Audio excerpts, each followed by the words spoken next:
Doesn't look bad at all. You're good. Okay. Yeah, good. Yeah, good.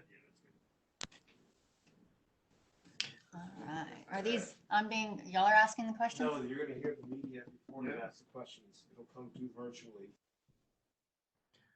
We now welcome the number 9 ranked UFC women's flyweight in the world, Andrea Lee. Hello. Hi, Andrea. We will Hi. take the first question from Gabriel Gonzalez with Cageside Press. Good morning, Andrea. How you doing? Hey, Gabriel. I'm doing good.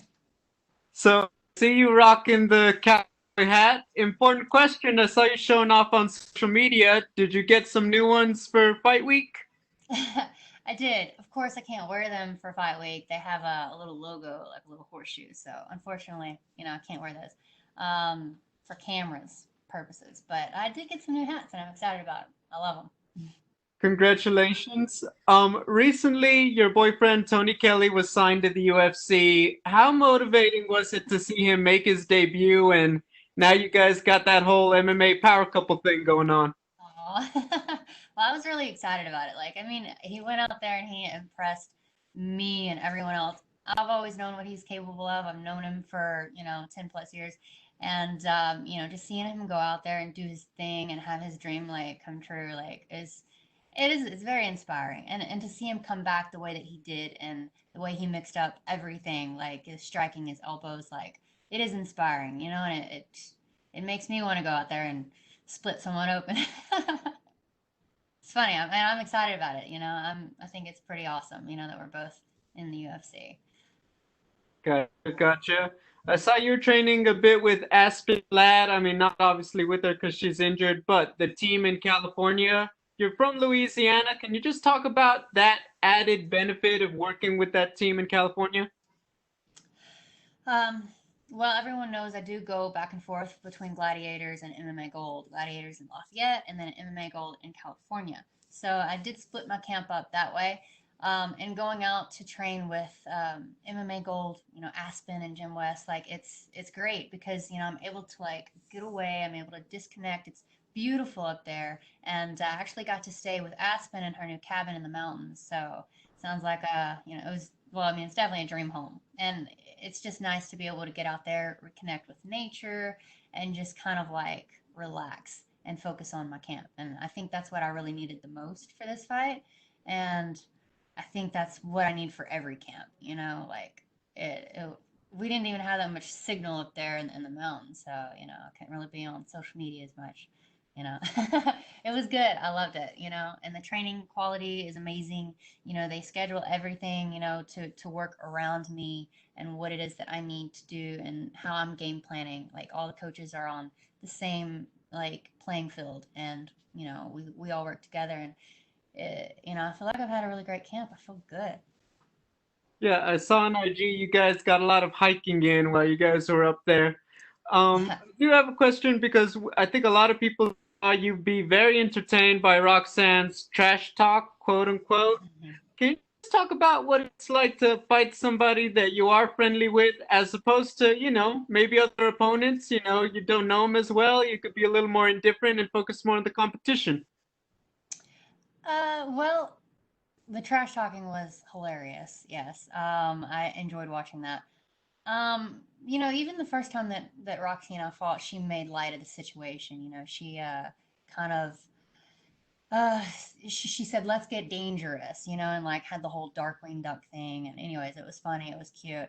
That's just Roxy, that's just how she is. I think it doesn't like take away from what we are going to do. We're going to go in there and we're going to fight and we're going to put on an incredible performance for everyone. Business is business. We were able to like put our relationships, our friendships aside, and do what we got to do. um, it is. I guess it is. I don't know. I guess it maybe it makes fight week a little bit easier, because you don't have all the butterflies. Maybe.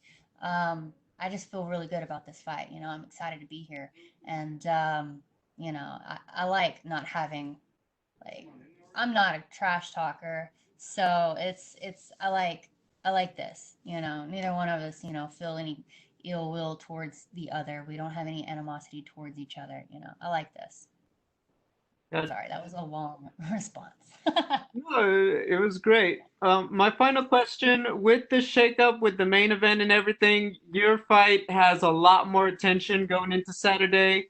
How do you feel about that? I mean, I think for a lot of people, if you get the win, this really does bounce you forward even more because of all the attention that you would get as opposed to before. Well, that's what I want. I want to be bounced forward. I need that. So I don't really know where it's gonna put me in the ranks, but like I'm, excited about going out there and getting this win. I need to get the ball rolling. I need to get back on climbing the ladder, and I'm on a 2 fight skid streak, so I'm here to get this win, and I want to do it in a and I want to impress everyone, and doing it in style. Go out there, get a finish, or just be super aggressive and just, you know, when I don't necessarily want fight of the night, but I would love to get a fight bonus. If fight of the night is what I get, fight of the night normally means you go the distance. I'm fine with that. It's gonna be an exciting fight, but I would love to get like a performance bonus, like some sort of a finish. Sure. Well, thank you, Andrea. Best of luck. Thank you, Gabe. And we will take our next set of questions from Gavin Porter with UFC.com. Which is just me, but you can still look at the camera right. Okay, cool. Perfect. So it's got to be frustrating, right? To come out on two straight split decisions. When you look back at those two fights, and do you just get frustrated, or how do you grow from that mentally and kind of learn more about yourself over this last year? It's been tough. Well, looking back on those fights, I do get frustrated about it because I just think about the where I messed up. But that's the learning process of everything. That's what's going to make you better going into your next fight, your next competition. So I look back, I know where I messed up, and I think that's what's going to help me in the long run. I was I don't think I was on like a 5 fight win streak. It'd been a few years since I'd lost, and maybe losing these 2 fights, will help propel me in a way. I think it's gonna because I don't wanna get cut from the UFC. So I mean, it's definitely making me fight even harder. To earn my spot in the top rankings. And when you lose two really close fights like that, does that add more fuel to the fire? Do you feel like there's a little bit more urgency when you're going through camp, when you're going through your preparation for this upcoming bout? Most definitely. It makes me every day. It makes me push a little bit harder, and my conditioning. I mean, I've pushed it. I feel like I'm still pushing it. I still feel like I haven't done enough. I know I have, and I feel great, but it's like I still feel like every day is another day to continue to push and to get a little bit better. And I'm trying to I'm like today's still a learning day. Today's still a day that I can get better. Even though weigh-ins is tomorrow and the fight's on Saturday, like I'm still pushing myself. As you've been pushing yourself, is there a point during this preparation, this camp, where you felt, oh, it's starting to click? I'm starting to really feel it. I'm starting to get going the direction I really need to be.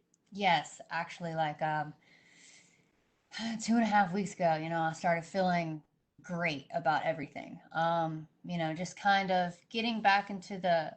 I mean, I've been training even through all this quarantine and stuff. I've been doing things, but like once fight camp started off, you're getting back into the swing of things and that grind. Um, it's easy to get in your head, about some things. Like maybe my explosiveness isn't there, and like my kicks aren't firing off, my punches aren't sharp enough, and that's like it's irritating, it's frustrating. But I feel like in the last couple of weeks, everything has pretty much like just, panned out. Everything's going smooth. I feel great. Great, thank you. And we will take our next set of questions from Danny Segura with MMA Junkie. Yeah, sorry if I'm might repeat a couple questions. I missed the beginning set of questions. This is the first time that that you're getting the chance to sort of avenge a loss here, because obviously you fought against Roxanne before.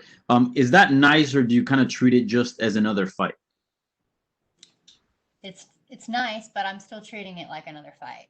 I don't really feel like I'm going out there to avenge anything, because that was so long ago. But it's exciting to be able to like rematch with Roxy, and go out there and show how much better I've gotten since then. Because when I fought Roxy, that was my third pro fight, and she had already had like 20 something pro fights, I think.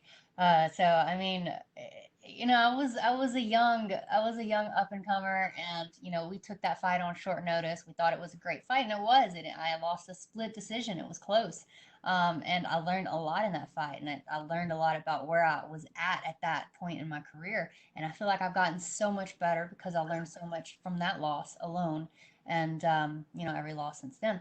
But I'm excited about going out there, and proving to everybody, that I feel maybe I should, I could have won that fight, that fight that night, just it wasn't my night. Yeah, and that was your third professional fight. So obviously, a lot has happened since you've gained a lot of experience. How much different are you? Where would you say you're the most different compared to Andrea Lee, 2-0 heading into that bout? Well, I've definitely worked a lot on my wrestling, and my jujitsu has gotten so much better since then because we took like some time to just focus on just straight jujitsu. I mean, I hit up like all the tournament, like like I ran on like I went on like a jujitsu streak where all we did was just like compete at tournaments, just to kind of like push myself and make myself get better. And we focused on a lot there for a couple of years, and I'm still focusing on that. I'm still continuing to get better, as all fighters are. But I think that that's probably where you'll see that I've gotten a lot better at, my wrestling, my jiu-jitsu, my takedown defense. Yeah. And last question. Entering that bout, obviously you were very young in your MMA career, and Roxanne had a bunch of fights, as you mentioned. She already had like over 20 fights. Are you kind of surprised that you're meeting her again in 2020? Because that was 6 years ago, and she's still kicking ass and still among the best in the division. And I'm really not, Roxanne, like I mean, she does surprise me, but she's inspiring. I mean, the fact that she's like in the UFC, still been in the top 10. Like she came back. She got cut from the UFC, went back to Invicta, went on a win streak, and then got called back into the UFC, and she's been in the UFC ever since. I mean, like that's super impressive and inspiring to me. It doesn't. It doesn't surprise me that her and I are matching back up. I knew it was going to happen eventually. I've had people that have always asked me at the end of every fight, "You need to call out Roxanne." I'm like, "No, I'm not gonna," because I don't like to call out people. But I've had people been wanting this match to happen, and I was like, "It's gonna happen on its own time," So just let it happen, and it worked out perfectly. I mean, we both lost to Lauren. She was our last opponent, and I had a feeling that they were going to match me and Roxy up. And then whenever I got the call and the name was Roxy, I was like, I knew it, I knew it, I knew it. I was like, but I'm ready. I think it's time. We're both in the top 10. I think it's time that we rematch. And it's in the UFC, and we're getting paid a lot more. Couldn't get better than that. Thank you, Andrea. Best of luck this weekend. Thank you. Thanks so much, Andrea. That is all the time we had for you. Awesome. Great work.